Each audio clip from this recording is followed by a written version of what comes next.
objetiva lidar com um comportamento materializado, uma conduta esperada e desejada. Esse princípio é estruturado no ideal de honestidade, lealdade e probidade. É essa a estrutura principal do princípio da boa-fé objetiva.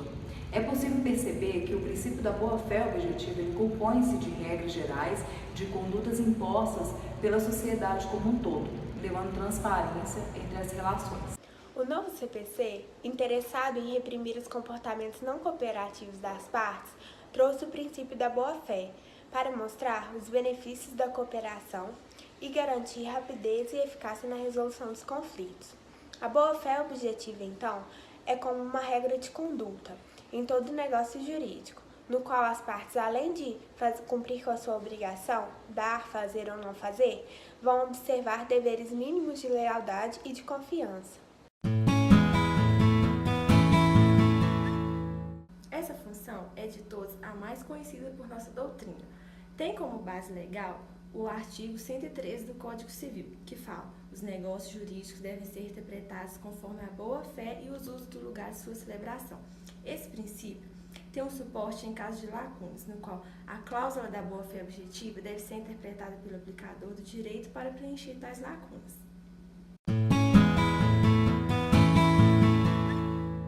O ordenamento jurídico atual preza que tais deveres devem ser respeitados independentemente de culpa ou dolo de ambas as partes. Vale ressaltar também que não há a mínima necessidade de que os deveres estejam expressamente descritos no ato do contrato. Bom, agora eu vou falar um pouco sobre a função criadora de deveres anexos.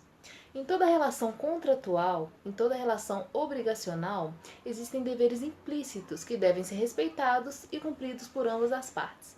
Quais são esses deveres? É a lealdade, a confiança, a proteção, a cooperação, a eticidade, entre vários outros. E esses deveres, eles devem ser cumpridos não só na fase contratual, como na fase pré-contratual e pós-contratual. Então, mesmo após encerrado o contrato, esses deveres, eles devem ser respeitados.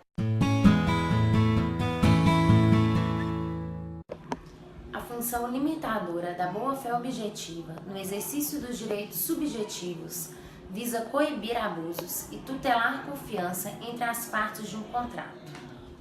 Os 4 intuitos da função limitadora dizem respeito à proibição de comportamento contraditório, à utilização da norma jurídica violada para se beneficiar, à supressão ou surgimento de direitos pela inércia no tempo. 422 que diz: os contratantes são obrigados a guardar, assim na conclusão do contrato, como em sua execução, os princípios da probidade e boa-fé. Ou seja, a boa-fé deve ser um padrão de conduta normal que se é seguido por todos, tendo como base a honradez e lealdade. Quanto ao contrato, a fase de contratos, elas são divididas em 4 fases. A primeira fase é a negociação preliminar, onde as partes fazem ajustes prévios visando uma futura formalização do contrato.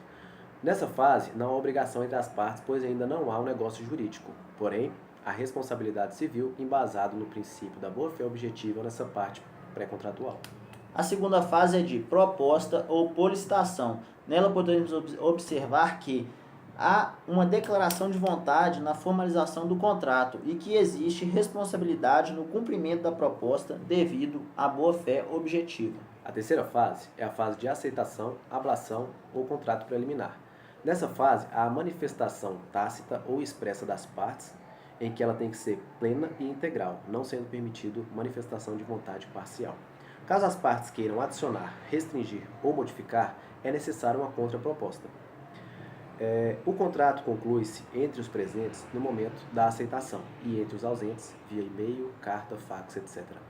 A quarta fase é a de conclusão ou contrato definitivo. Nela, o vínculo contratual se torna obrigatório.